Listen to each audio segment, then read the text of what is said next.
Hi dear SSLC students, ಮತ್ತೊಮ್ಮೆ ನಮ್ಮ SRA Kannada tutorials YouTube ಚಾನಲ್ಗೆ ಸ್ವಾಗತ. ಈ ಒಂದು ವಿಡಿಯೋದಲ್ಲಿ ನಾನು ಈ ಮೋಸ್ಟ್ ಇಂಪಾರ್ಟೆಂಟ್ ಇರುವ 3 ಸಮ್ಮರಿ ಕೊಡ್ತಾ ಇದ್ದೀನಿ ಎಕ್ಸಾಮ್ಗೆ. ಈ 3 ಸಮ್ಮರಿಗಳನ್ನ ಚೆನ್ನಾಗಿ ಓದ್ಕೊಳ್ಳಿ, ಇದರಲ್ಲೇ ನಿಮಗೆ ಎಕ್ಸಾಮ್ಗೆ ಬಂದುಬಿಡುತ್ತೆ. ಇನ್ನು ಎಕ್ಸ್ಟ್ರಾ ಓದ್ಕೊಳ್ಳೋದು ಬೇಡ. 4 ಮಾರ್ಕ್ಸ್ಗೆ ಈ 3 ಸಮ್ಮರಿನ ಓದಿ. ಬನ್ನಿ ವಿಡಿಯೋ ಸ್ಟಾರ್ಟ್ ಮಾಡೋಣ. ಅದಕ್ಕೂ ಮುನ್ನ ನಮ್ಮ ಚಾನಲ್ ಸಬ್ಸ್ಕ್ರೈಬ್ ಮಾಡಿಲ್ಲ ಅಂದರೆ ದಯವಿಟ್ಟು ಸಬ್ಸ್ಕ್ರೈಬ್ ಮಾಡ್ಕೊಳ್ಳಿ. ಇವತ್ತು ಪೂರ್ತಿ ದಿನ ಇಂಗ್ಲೀಷ್ ಬಿಡ್ತಾ ಹೋಗ್ತಾಯಿದ್ದೀವಿ ನಾವು. ನಿನ್ನೆ ಆಲ್ಮೋಸ್ಟ್ 4-5 ವೀಡಿಯೋ ಬಿಟ್ಟಿದ್ದೀನಿ. ಸ್ವಲ್ಪ ಟೈಮ್ ಸಾಲಿಲ್ಲ ವೀಡಿಯೋ ಮಾಡೋಕ್ಕೆ, ಸೊ ಅದಕ್ಕೆ ನೈಟ್ ಮಾಡೋಕ್ಕಾಗಿಲ್ಲ. ಸೊ ಅದಕ್ಕೆ ಇವಾಗ ಬೆಳಗ್ಗೆನೇ ಅಪ್ಲೋಡ್ ಮಾಡ್ತಾಯಿದ್ದೀನಿ. ಬನ್ನಿ ವಿಡಿಯೋ ಸ್ಟಾರ್ಟ್ ಮಾಡೋಣ. ಒಂದನೇದು ನಿಮಗೆ ಮೂರು ಕೊಡ್ತಾಯಿದ್ದೀನಿ, 3ರಲ್ಲಿ 1 ಕನ್ಫರ್ಮ್ ಅಂದ್ಕೊಳ್ಳಿ. ಸೊ ಎಕ್ಸ್ಟ್ರಾ ಓದೋದು ಬೇಡ. ನೋಡಿ, ನಾನು ನಿಮಗೆ ಒಂದು ಹೆಲ್ಪ್ ಆಗೋ ದೃಷ್ಟಿಯಿಂದ ನಾನು ಇಲ್ಲಿ ಕೀ ಪಾಯಿಂಟ್ಸ್ ತಂದಿದ್ದೀನಿ ಈ ಪಾಠದ್ದು. ಈ ಕೀ ಪಾಯಿಂಟ್ಸ್ನ ಇಟ್ಕೊಂಡು ನೀವು ಪೂರ್ತಿಯಾಗಿ ಒಂದು ರೀಕಾಲ್ ಮಾಡ್ಕೋಬೋದು. ಈ ಓದೋ ಟೈಮಲ್ಲಿ ಈ ಥರ ಇದು ಒಂದು ಗ್ರ್ಯಾಂಡ್ ಮಾ, ಈ ರಸ್ಕಿನ್ ಬಾಂಡು, ಈ ಡಾಕ್ಟ್ರು, 7 ಡೇಸ್ ರೆಸ್ಟು, ಅವ್ರ brother, wooden house, 6 to 2 years, climbing up and down A tree. ನೋಡಿ, ಈ ಥರ ಎಲ್ಲ ಇದನ್ನು ನೆನಪಿಕೊಂಡು ಇಷ್ಟರಲ್ಲೇ ಇದು ದೊಡ್ಡದಾಗಿ ಪ್ಯಾರ ಕೆಳಗಡೆ ಇದೆ. ಇಷ್ಟು ಪಾಯಿಂಟ್ಸ್ನ ಒಂದು ಇನ್ಕ್ಲೂಡ್ ಮಾಡಿದೆ ಅದು.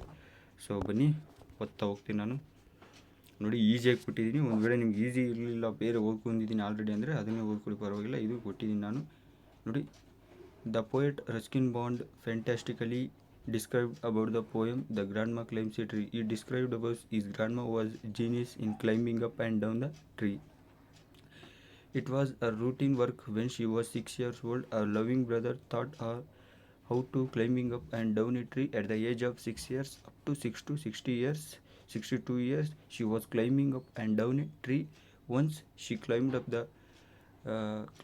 but she never climbed down because she was suffering from the fever. While the poet and his father helped her in climbing down a tree and took her into their house. Later the doctor came and checked for body temperature and advised her to have fever, so you must take a week of bed rest. But it was very hell to her. One day she called her son and told him that to build a wooden house on the branches of a tree. Her son was knowing his duty, so he built a wooden house on the branches of a tree. Then grandma happily settled on the branches of a tree in her wooden house. The poet went up to her house and discussed and chatted with her happily and enjoyed both of. ನೋಡಿ, so ಇದು ಇಷ್ಟೇ. ಇದು 100% sure ಇದೆ.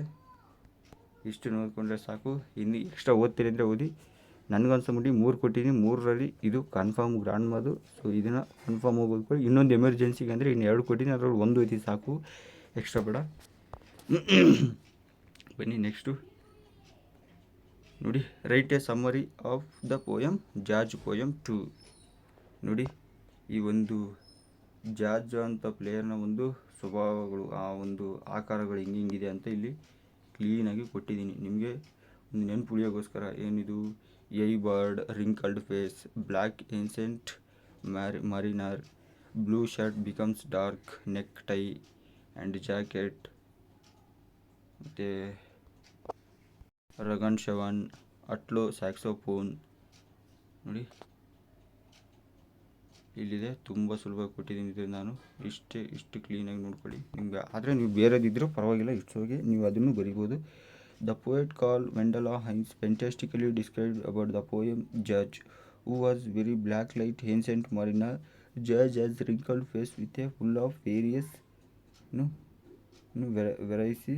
ಅವನು wear ಮಾಡಿದ ಏನು of living. he was wearing the blue color shirt which turned as black because he never removed the shirt, and he did not take bath, and his necktie would become short because he was using it for washing his sweat.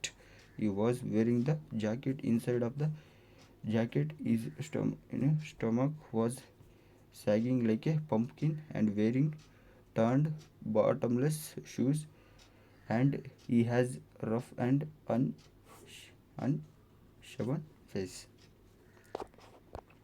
ಸಾರಿ, ಅಲ್ಲಲ್ಲಿ words ಓದುವಾಗ mistake ಆಗುತ್ತೆ, ಯಾಕಂದರೆ ನಾನು phone ಮುಂದೆ ಮುಖದ ಮುಂದೆ ಇಕ್ಕೊಂಡು ಮಾತಾಡ್ತಾ ಇದ್ದೀನಿ, ಯಾಕಂದರೆ ನಿಮಗೂ ವಾಯ್ಸು ಕೇಳಲ್ಲ. ಸೊ ಅದಕ್ಕಾಗಿ ಅಷ್ಟು ಬೇಗ ಕಾಣಲ್ಲ, ಕಣ್ಮುಂದೇನಿದೆ ಅಕ್ಷರಗಳು. Next, across his chest lies an old ಆಟ್ಲೋ saxophone supported from his neck by a wire coat hanger.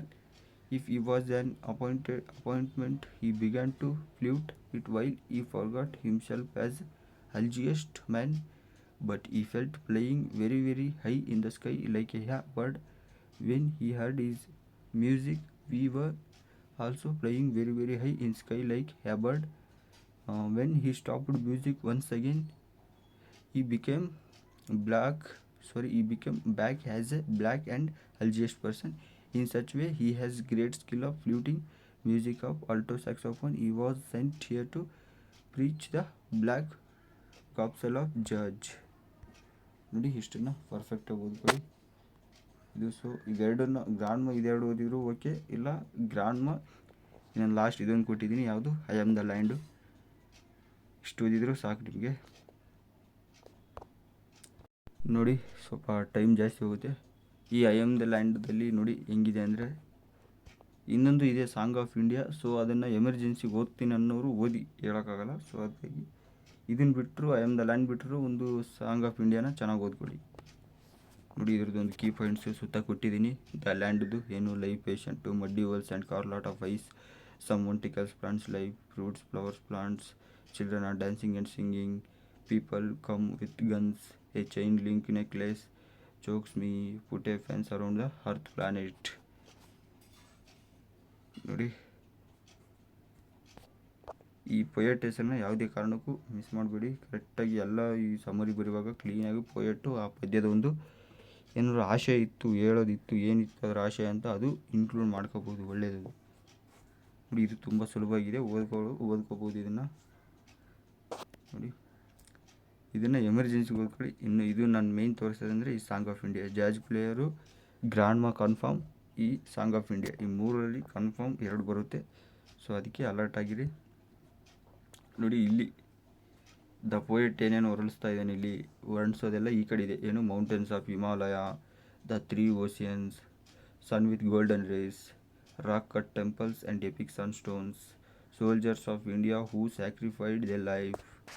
ಅದೇ ರೀತಿ ಮದರ್ ಇಂಡಿಯಾದ ಈ ಕಡೆ ಇದೆ, lepers and beggars, filth and the dirt, wrinkled face, indexing ignorance, social evils, ಮತ್ತು illiteracy and old and bad traditions.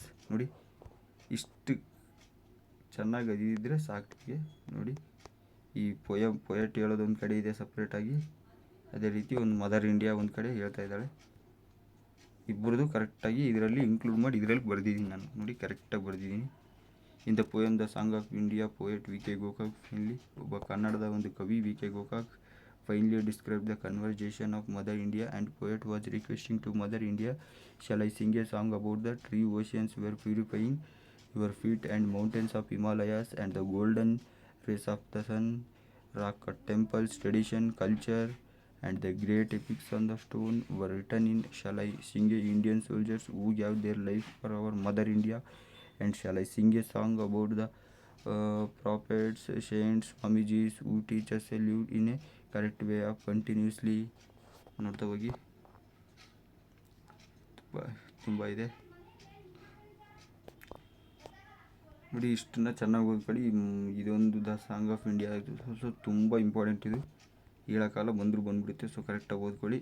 ಮತ್ತು ಇದೇ ಒಂದು ವೀಡಿಯೋದಲ್ಲಿ ನಾನು ಇವಾಗ ಈ ಮೆಮೊರೈಸಿಂಗ್ ದ ಪೋಯಮ್ ಅಂತ ಟೋಟಲ್ 3 ಪೋಯಮ್ಸ್ ಇದೆ. ಅದರಲ್ಲಿ ನಿಮಗೆ ಕೇಳೋದು 2 ಕನ್ಫರ್ಮ್ ಆಗಿ ಇಲ್ಲಿ ಕ್ವಶನ್ ಕೇಳ್ತಾರಲ್ಲ, ಸೊ ಅದಕ್ಕಾಗಿ ನಾನು 2 ತಂದಿದ್ದೀನಿ. ನಿಮಗೆ 2 ಓದ್ಕೊಳ್ಳಿ ಸಾಕು. ದ ಕ್ವಾಲಿಟಿ ಆಫ್ ಮೆರ್ಸಿ, ಇನ್ನೊಂದು ದ ಬ್ಲೈಂಡ್ ಬೈ. ಅಂದರೆ ಕ್ವಾಲಿಟಿ ಆಫ್ ಮೆರ್ಸಿಯಿಂದ ಎಷ್ಟು ಓದ್ಕೋಬೇಕಂತ ಇಲ್ಲಿದೆ ನೋಡಿ. ಟೋಟಲ್ 3 ಪ್ಯಾರಾ ಕೊಟ್ಟಿದ್ದೀನಿ ನೋಡಿ, ಕರೆಕ್ಟಾಗಿ ನೋಡ್ಕೊಳ್ಳಿ. Total the quality of mercy 14 lines, total 14 lines ಇಲ್ಲಿ ಬರೆಯೋದು ನೋಡಿ. ನೋಡ್ತಾ ಹೋಗಿ, the quality of mercy is not trained, it's dropped as a gentle rain from haven upon the place beneath, it is twice blessed. It's ನೋಡ್ತಾ ಹೋಗಿ. ಹಾಗೆ the blind boy, ಇದಂತೂ ತುಂಬ ಈಸಿ, ಇದು ಚೆನ್ನಾಗಿ ಓದ್ಕೊಳ್ಳಿ. ಏನಿದು, O say what is that called light which I must never enjoy, what are the blessings of the sight, O tell you poor blind boy, You talk of wondrous things you see. You say the sun shines bright. I feel him warm, but how can he? Or make it day or night? My day or night myself I make whenever I sleep or play. And could I ever keep awake with me? To where always day. ನೋಡಿ total ಎಷ್ಟಿದೆ, ಚೆನ್ನಾಗಿ ಓದ್ಕೊಳ್ಳಿ. ಇಷ್ಟು ಸಾಕು. ಇವಾಗ ನಾನು ಮುಂದಿನ ವೀಡಿಯೋದಲ್ಲಿ ಮತ್ತೊಂದು ವೀಡಿಯೋದಲ್ಲಿ ಬರ್ತೀನಿ. ಇವತ್ತು ಪೂರ್ತಿ ಡೇ ಅಪ್ಲೋಡ್ ಮಾಡ್ತಾ ಹೋಗ್ತೀನಿ. ಸೊ ಇಷ್ಟನ್ನು ಚೆನ್ನಾಗಿ ಓದ್ಕೊಳ್ಳಿ ಇದನ್ನು. Okay, thanks for watching. ಮುಂದಿನ ವೀಡಿಯೋದಲ್ಲಿ ಸಿಗೋಣ.